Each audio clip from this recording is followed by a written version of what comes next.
Foné Boontos. Una voz grita. Con mucha fe y devoción, escuchemos la voz de nuestros hermanos mayores, los santos, que con sus vidas gritaron y hoy siguen gritando el amor a Dios y a los hermanos en el desierto que a cada uno le tocó vivir. Encomendémonos a su intercesión e imitemos sus virtudes, para que nos unamos a gritar con nuestras vidas junto a ellos.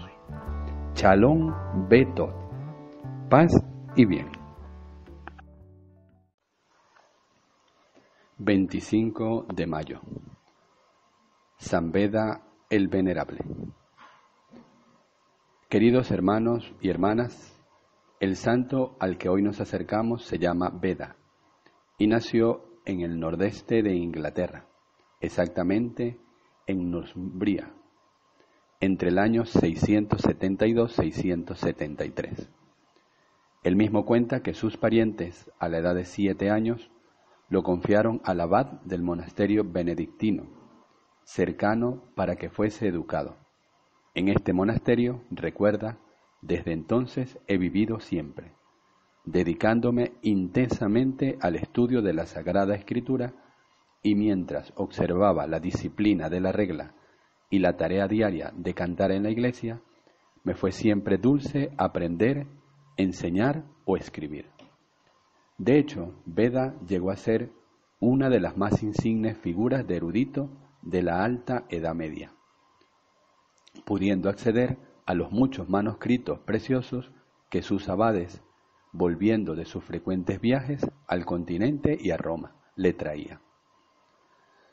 La enseñanza y la fama de los escritos le procuraron muchas amistades con las principales personalidades de su tiempo, que le animaban a proseguir en su trabajo, del que tanto sacaba beneficio. Enfermo no dejó de trabajar, conservando siempre una alegría interior que se expresaba en la oración y en el canto. Concluía su obra más importante, la Historia Eclesiástica, con esta invocación: Te ruego, oh Jesús, que benévolamente me has permitido extraer las dulces palabras de tu sabiduría, concédeme, benigno, llegar un día hasta ti, fuente de toda sabiduría, y estar siempre ante tu rostro. La muerte le alcanzó el 26 de mayo del 735. Era el día de la Ascensión. Las Sagradas Escrituras son la fuente constante de la reflexión teológica de Beda. Comenta la Biblia leyéndola en clave cristológica, es decir, reúne dos cosas. Por una parte, escucha lo que dice el texto, quiere realmente escuchar, comprender el texto mismo. Por otra parte, está convencido de que la clave para entender la Sagrada Escritura como única palabra es Cristo, y con Cristo, a la luz, se entiende el Antiguo y el Nuevo Testamento como una Sagrada Escritura. Las circunstancias del Antiguo y del Nuevo Testamento van juntas, son camino hacia Cristo, aunque expresadas en signos e instituciones diversas. Por ejemplo, la tienda de la alianza que Moisés levantó en el desierto y el primer y segundo templo de Jerusalén son imágenes de la Iglesia, nuevo templo edificado sobre Cristo y sobre los apóstoles con piedras vivas, cimentadas por la caridad del Espíritu, y con la construcción del antiguo templo contribuyeron también los pueblos paganos, poniendo a disposición materiales preciosos y la experiencia técnica de sus maestros de obra. Así, la edificación de la Iglesia contribuyen apóstoles y maestros procedentes no solo de las antiguas estirpes hebreas, griega y latina, sino también de los nuevos pueblos, entre los cuales Beda se complace en nombrar a los celtas, irlandeses y los anglosajones. San Beda ve crecer la universalidad de la Iglesia, que no está restringida a una cultura determinada, sino que se compone de todas las culturas del mundo, que deben abrirse a Cristo y encontrar en Él su punto de llegada. Otro tema querido por Beda es la historia de la Iglesia. Tras haberse interesado por la época descrita en los Hechos de los Apóstoles, recorre la historia de los padres y de los concilios, convencido de que la obra del Espíritu Santo continúa en la historia. Por entonces se calculaba el tiempo desde la fundación de la ciudad de Roma. Beda, viendo que el verdadero punto de referencia, el centro de la historia es el nacimiento de Cristo, nos ha dado este calendario que interpreta la historia partiendo de la encarnación del Señor. Registra los primeros 6 concilios ecuménicos y sus desarrollos, presentando fielmente la doctrina cristológica, mariológica y soteriológica, y denunciando las herejías monofisista, monotelista, iconoclasta, neopelagiana. Finalmente escribió con rigor ducamental y pericia literaria la ya mencionada Historia eclesiástica de los pueblos ingleses, por la que se le ha reconocido como el padre de la historiografía inglesa. Las características de la Iglesia que Beda quiso poner de manifiesto son: a.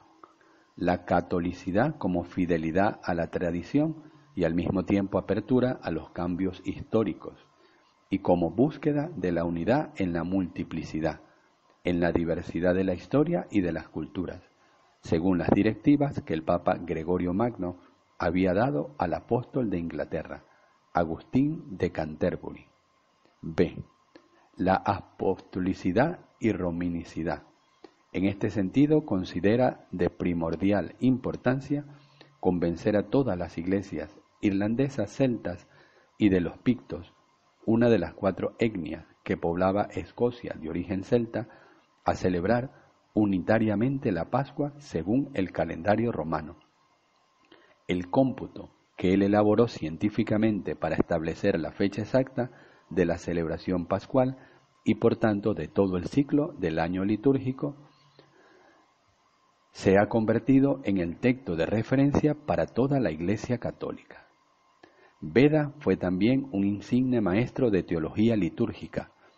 En las homilías de los evangelios dominicales y festivos desarrolló una verdadera mistagogia, educando a los fieles a celebrar gozosamente los misterios de la fe y a reproducirlos coherentemente en la vida, en la espera de su plena manifestación a la vuelta de Cristo, cuando con nuestros cuerpos glorificados seremos admitidos a la procesión oferente en la eterna liturgia de Dios en el cielo. Siguiendo el realismo de las catequesis de Cirilo, Ambrosio y Agustín, Beda enseña que los sacramentos de la iniciación cristiana hacen a cada fiel no solo cristiano, sino Cristo. Cada vez que en un alma fiel acoge y custodia con amor la palabra de Dios, imitando a María, concibe y engendra nuevamente a Cristo. Y cada vez que un grupo de neófitos recibe los sacramentos pascuales, la Iglesia se autogenera, o como una expresión aún más audaz, la Iglesia se convierte en Madre de Dios, participando en la generación de sus hijos por obra del Espíritu Santo. Gracias a esta forma suya de hacer teología, entremezclando Biblia, liturgia e historia, Beda tiene un mensaje actual para los distintos estados de vida. A. A los estudios recuerda 2 tareas esenciales: escrutar las maravillas de la palabra de Dios para presentarlas de forma atrayente a los fieles, exponer las verdades dogmáticas, evitando las complejidades heréticas y ciñéndose a la sencillez católica con la actitud de los pequeños y humildes a quienes Dios se complace en revelar los misterios del reino. B. Los pastores, por su parte, deben dar prioridad a la predicación, no solo mediante el lenguaje verbal o hagiográfico, sino valorando también los íconos, procesiones y peregrinaciones. A estos, Beda les recomienda el uso del lenguaje vulgar, como él mismo hace, explicando el Nontrumbro y el Padre Nuestro, el Credo, y llevando adelante hasta el último día de su vida el comentario en lengua vulgar al Evangelio de Juan. C.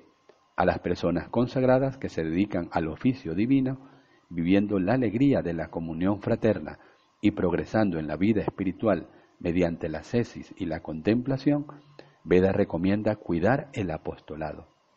Nadie tiene el Evangelio solo para sí mismo, sino que debe sentirlo como un don también para los demás, ya sea colaborando con los obispos en las actividades pastorales de diverso tipo a favor de las jóvenes comunidades cristianas, ya sea estando disponibles a la misión evangelizadora entre los paganos, fuera del propio país.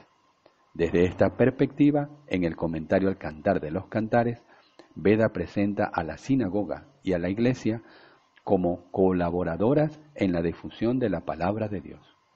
Cristo Esposo quiere una iglesia industriosa, bronceada por las fatigas de la evangelización, señalando claramente a la palabra del Cantar de los Cantares, 1:5, donde la esposa dice: negra soy pero graciosa, dedicada a labrar otros campos o viñas y establecer entre las nuevas poblaciones no una tienda, sino una morada estable, es decir, a insertar el Evangelio en el tejido social y en las instituciones culturales.